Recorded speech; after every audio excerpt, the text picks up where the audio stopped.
সকালবেলায় এক কাপ জুইতের চা পাই না, এই বাড়িতে মাইনসে থাকতে পারে? কি উল্টো পাল্টা বকছো বলো তো সাত সকালে? ওই শুরু হয়ে গেছে। অসহ্য। আরে দাঁড়া দাঁড়া, আজকে টপিকটা কি শুনি। 1.5 ইঞ্চি সাইজের পুঁটি মাছ নাকি রাতে বাথরুমের লাইট জ্বালিয়ে রেখে আসা? কেন বাংলাতেই তো কইতাছি, বুঝতে পারতাছ না? সকালবেলায় করোটা কি? খালি নাকে সরিষার তেল দিয়া ঘুমাইলে হইব? এই এই এই খবরদার খবরদার, আমার ঘুমের খোঁটা দেবে না বলে দিলাম। সারাদিন ধরে সংসারে গাধার মতন খাটুনি খাটবো, রাতে ঘুমোলেই দোষ। না, খোটা দিব না, পূজা করব। কিছু কইলেই তো রান্না ঘরে পলাইয়া যাও। যাও যাও, লাগবো না তোমার চা। এইবার বুঝলি তাড়াতাড়ি করে খবরের কাগজ পড়ার কারণটা। আর এই তো সবে এক প্রশ্ন গেল, আরেক প্রশ্ন শুরু হলো বলে যাই বল গড়াই, মেসমশাই কিন্তু ঝগড়াটা বেড়ে করে। চা খেতে খেতে শুনলে মনে হয় যেন ঝাল চানাচুর দিয়ে গরম চা খাচ্ছি। এই অশান্তি আর ভাল লাগে না জানো গোপুদা, রোজ সকালবেলা হইলেই এই ঝগড়া। কি করণ যায় কৌতো? একটা প্ল্যান অবশ্য আছে। কি? মেসমশাইকে বল যে তুই বাড়িতে পাখি পুষতে চাস। পাখি পুষলে ঝগড়া কমবো কেমনে? পাখিদের গান শেখাবি, দেখবি সকাল হলেই পাখি মিষ্টি সুরে গাইবে। মাসিমা মেসমশাইয়ের মন ভালো হয়ে যাবে, ঝগড়াই হবে না। গান কাটাই শিখাইবো? আমাগো বাড়িতে তো কেউ গান জানে না। আরে গানে না হয়ে না শিখলেও মহাপুরুষদের ভালো ভালো বাণী শেখাবি, মন শুদ্ধ হয়ে যাবে। তাইলেই হইছে, সকাল থেকেই আমাগো বাড়িতে দুই মহাপুরুষ আর মহিষী মিল্লা যা পানি আওড়াইতে শুরু করে। পাখি কি আর ভালো কথা কইব? পাখিও তো ঝগড়াই শিখবো। তাতেই বাকি মেসমশাইয়ের হেরে গলায় ঝগড়া শোনাচ্ছে, পাখির মিষ্টি সুরেলা গলায় ঝগড়া শোনাটা ভালো হবে না। দেখবি পাড়ার লোক যেন একটু স্বস্তি পাবে। কথা খান কিন্তু খারাপ কও নাই। খারাপ বাবার জিগাই গিয়া। ওই আরেক প্রস্তাব শুরু হলো বলে উজবুক উজবুক আইছে এক কাজ। উজবুক উজবুক আইছে এক কাজ। আমার কি ট্যাক্সশালা আছে নাকি ধর্মশালা আছে? বাবা মাত্র ছোট্ট দুইখান পাখি। কেন দুই কান ধাইরা বান্দর পুষতাছি, এইটা কি কম নাকি? বান্দর পুষতেছ? কই আমি তো জানি না। তা নিজে না হয় নিজেরে দেখতে পাও না, কিন্তু ওই উজবুক গপুটারেও কি দেখতে পাও না? তোমরা দুই খান কি বান্দরের থেকে কম যাও নাকি? অহন আবার পাখি পোষণের তাও জানো? পাখি কেনা বেচা করা বেআইনি, খাসায় আটকাইয়া রাখো না আরো বেআইনি। পড়াশোনার নাম নাই, খালি শয়তানি বুদ্ধি। না আসলে পাখি মিষ্টি কইরা কইলে পাড়ার লোকে গো ভালো লাগবো। হে তো তুমি রাস্তায় দাঁড়াইয়া বান্দর নাচ দেখাইলেও পাড়ার লোকে গো ভালো লাগবো, তাই বললা তো আর তুমি বান্দর নাচ নাচবা না? আমারে কত তোমার এইসব বলদা বুদ্ধি দেয় কে দেয়? গোপুদায় আমি যা ভাবছি। গপু গপু গপু গপু যতই যা বল গদাই, গোপুদার পাখি পোষার আইডিয়াটা কিন্তু এক ঘর ছিল, কিন্তু পাখি তো খাসায় আটকাইয়া রাখুন যাইবো না, তাইলে পুষুন কেমনে? সেটাও তো ঠিক, শুধুমাত্র নিজেদের প্রয়োজনে খাঁচায় আটকে রাখাটাও তো ঠিক নয়, কিন্তু তা বলে কি পাখি পোষা যাবে না? আলবাত যাবে। আমরা এমন পাখি পুষবো যে পাখিকে খাঁচায় বন্দি করে রাখতে হবে না। চাইলে সে পাখি বাড়ি বাড়ি গিয়ে গান শুনিয়ে আসবে, কিন্তু আবার নিজে নিজেই বাড়িতে ফিরে আসবে। সেটা আবার কি পাখি গো গোপুদা? গ্যাস। কেন ময়ূর? দূর বোকা, ময়ূরের গলার আওয়াজ শুনেছিস কখনো? মেসমশাইকেও গুনে গুনে 10 গলে দেবে। দুস, তাহলে তুমিই বলো। সুখসারি। সুখ সারি? হ্যাঁ তো রূপ কথার গল্পে থাকে, সত্য হয় নাকি? হয় হয় হয়, মানে আলবাত হয়। আমি তো জানি ওরা কোথায় থাকে। কোথায় থাকে? শোন তাহলে। আচ্ছা সুখ, গোটা দেশে একজন পাত্রীও পাওয়া গেল না যাকে আমি বিয়ে করতে পারি। রাজকুমার, আমার ভাগ্য তো তোমার থেকেও মন্দ। বন্ধু, তুমি এই কথা বলছো কেন? তোমার মনের ব্যথা আমায় বলো। তোমার দুঃখ মনের মতো রাজকুমারী পাচ্ছ না বলে, আর আমি আমার শাড়িকে পেয়েও হারিয়েছি। তুমি কি কখনো তার খোঁজ করেছিলে? আমাদের দেশের দক্ষিণে এক রাজকুমারীর কাছে সে আছে, কিন্তু রাজকুমার তাকে খুঁজতে হলে আমাকে যে বাইরে যেতে হবে। বুঝতে পেরেছি। বন্ধু, এক কাজ করি, আমরা দুজনে মিলে শাড়িকে খুঁজতে বেরোবো। তোমার শাড়ি যার কাছে আছে আমি তাকেই বিয়ে করব। এটা খুব সুখের কথা। তাহলে তো তোমার আর আমার দুজনেরই দুঃখ ঘুচবে।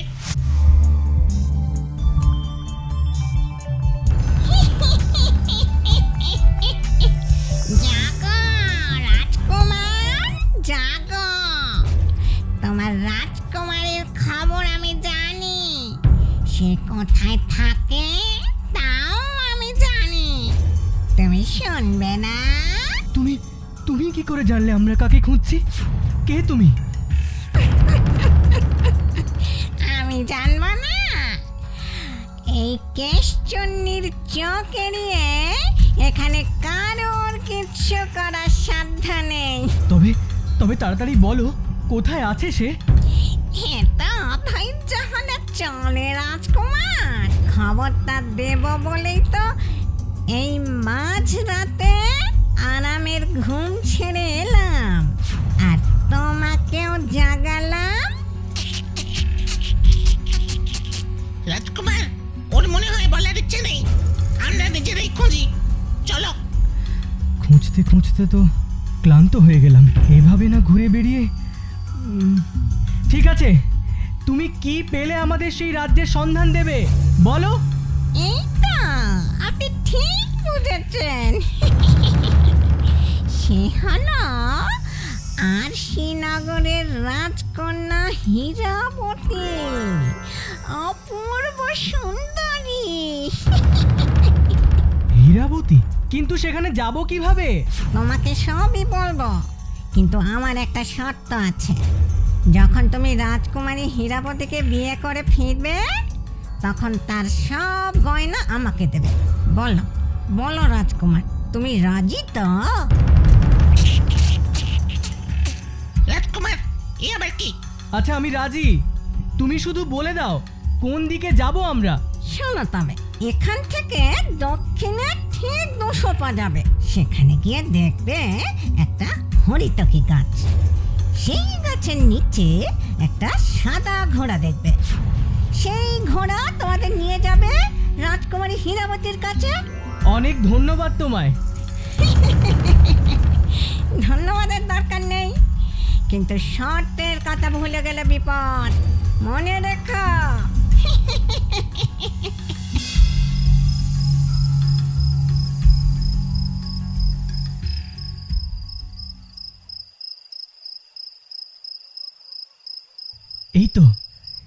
এই তো হরিতকি গাছের নিচে সাদা ঘোড়া। ওই আমাদের গন্তব্যে নিয়ে যাবে। চলো সুখ।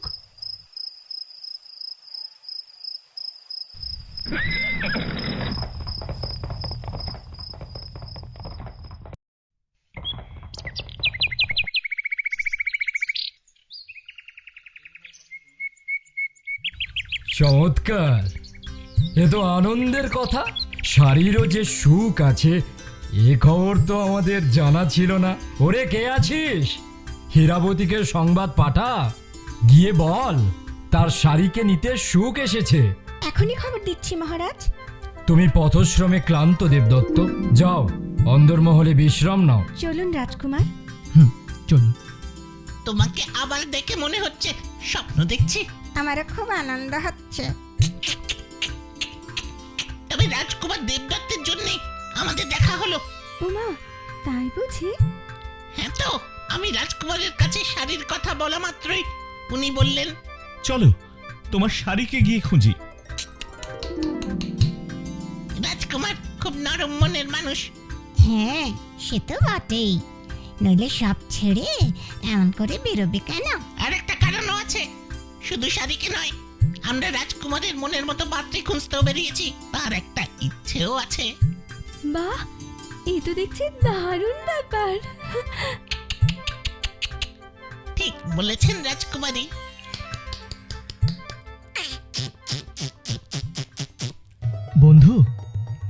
এখানে তো অনেক দিন কাটালাম, এবার হীরাবতী আর তোমার শাড়িকে নিয়ে রাজ্যে ফিরি চলো।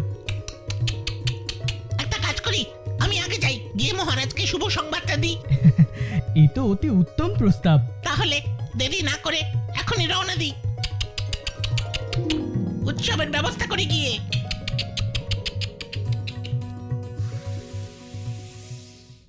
কাল তো আমরা কামরূপ নগরে রওনা দেব, তুই আমার সাথে যাবি তো শাড়ি? অবশ্যই যাব, কিন্তু রাজকুমারী তুমি আগে পৌঁছাও, তারপরে আমি যাব, নইলে আমি আগে গেলে খারাপ দেখাবে। তুমি নিশ্চিন্তে যাও।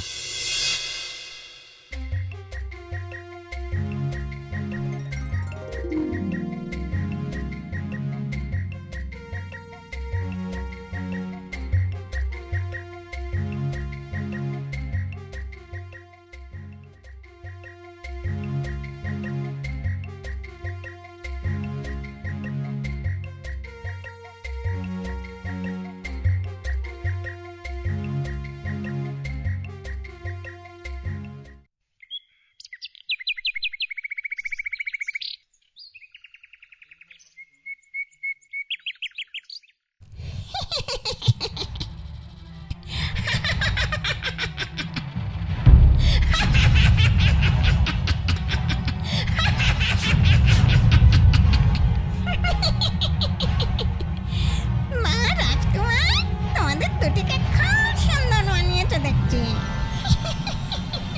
এ কি, যেতে দাও আমাদেরকে, সরে যাও, পথ ছাড়ো আমাদের। বাবা বাবা বাবা, এর মধ্যেই সব ভুলে গেলে? কথা দিয়েছিলে আমায় রাজকুমারী সব গয়না দেবে, দাও দাও সব গয়না। কিসের গয়না দেব? আমি জানতাম তুমি শর্ত ভুলে যাবে, এবার কিন্তু তোমার বিপদ। কি, এত বড় স্পর্ধা? আমাকে তুমি বিপদের ভয় দেখাও? ইয়াহ!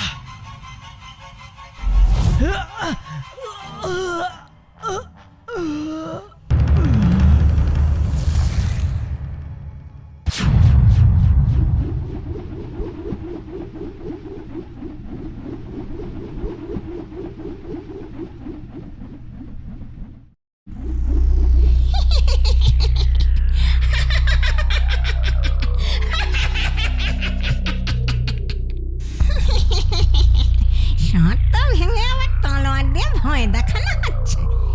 এবার কেশচুন্নিকে ভয় দেখাবার ফল দেখাও।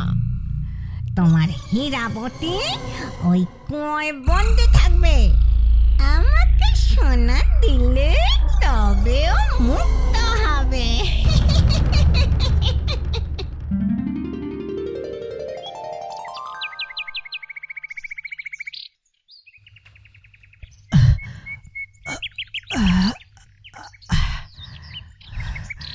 হীরাবতী, হীরাবতী, হীরাবতী, শুনতে পাচ্ছ হীরাবতী? তুমি কোথায়? হে ভগবান, এ কি হলো? রাজ্যের সবাই জানে আমি বিয়ে করে যুবরানীকে নিয়ে ফিরছি, কোন মুখে আমি সেখানে গিয়ে দাঁড়াবো? পথ দেখাও ঈশ্বর, পথ দেখাও, পথ দেখাও ঈশ্বর, পথ দেখাও। একটা উপায় আছে, আমি হীরাবতীর রাজ্যে ফিরে হীরাবতীর বাবাকে সব ঘটনা বলি। হ্যাঁ, সেটাই বরং ভালো হবে।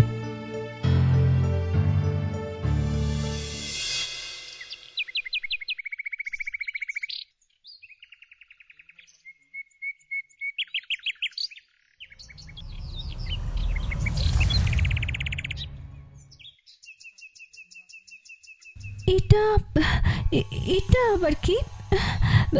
শক্ত দড়ির মতো লাগছে। তবে কি রাজকুমার আমাকে উদ্ধার করতে এসেছে? হ্যাঁ? আমাকে এখান থেকে মুক্তি পেতেই হবে। এই কুয়োয় আমার দম আটকে আসছে। তবে ভূতকে কিচ্ছু টের পেতে দেওয়া চলবে না।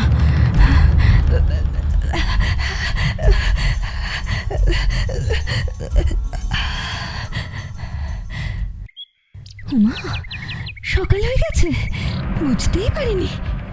দেবদত্ত কোথায়? মনে হয় আমাকে খুঁজে না পেয়ে কুমার নিজের রাজ্যে ফিরে গেছে, কিন্তু আমি তো পথ চিনে সেখানে যেতে পারবো না। এক কাজ করি, আমি বরং বাবার কাছে যাই।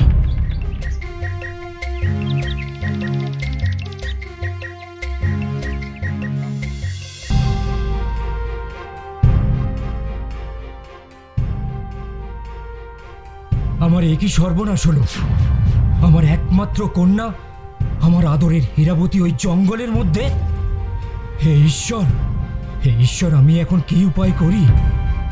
আমার জ্ঞান হতেই জঙ্গলের চারিদিক তন্ন তন্ন করে খুঁজেছি, কিন্তু হীরাবতীকে কোথাও পাইনি। ওই শয়তান ভূত হাওয়া হয়ে গেছে। কি ভীষণ দুঃস্বপ্ন! দেবদত্ত, তুমি পরিশ্রান্ত, একটু গিয়ে বিশ্রাম করো। আমি হীরাবতীর খোঁজে লোক পাঠাচ্ছি। মহারাজ, মহারাজ, শীঘ্র চলুন, সিংহদুয়ারের সামনে রাজকুমারী অজ্ঞান হয়ে আছেন। কি সাংঘাতিক! চলো চলো চলো তো দেখি। হ্যাঁ চলো। তারপর সেই ভূত আমাকে রাজকুমারীর সব গয়না দিতে বলেছিল। আমি আর কিছু না ভেবেই রাজি হয়ে গেছিলাম। এমনটা যে হবে বুঝতে পারিনি। কিন্তু ভূত হয়ে গয়না নিয়ে কি করবে সেটাই তো বুঝতে পারছি না। এত তো ভেবে দেখিনি হীরাবতী। সে আমার কাছে গয়না চেয়েছিল, আমি দেব বলেছিলাম। কিন্তু এটা কি করে সম্ভব? রাজকন্যার গয়না তো সাধারণ গয়না নয়, ওটা আমাদের বংশমর্যাদার প্রতীক। এই গয়না একটা দুরাচারী ভূতের হাতে দেওয়ার অর্থ রাজবংশের সম্মান নষ্ট করা। না না না না, এও আমি হতে দিতে পারি না। আচ্ছা, গয়নার কথা পরে হবে, আগে মেয়েটাকে সুস্থ হতে দাও তো তোমরা।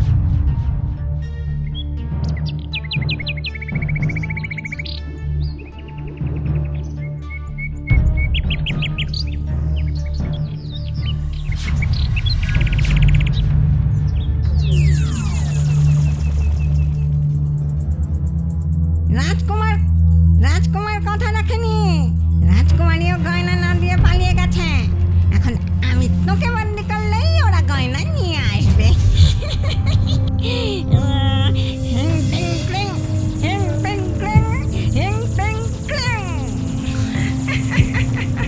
এবার আমি আর ভুল করবো না। তুই দূরে পালাতেও পারবি না। এবার আমি নিজে তোকে পাহানা দেবো।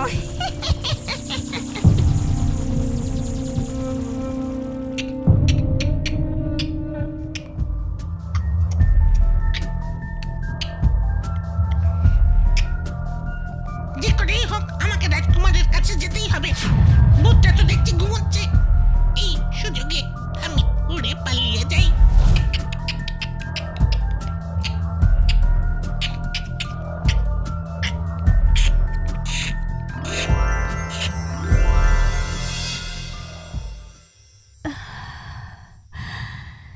তোমাকে অনেক অনেক ধন্যবাদ বন্ধু, এই অভিশাপ থেকে আমাকে মুক্তি দেবার জন্যে।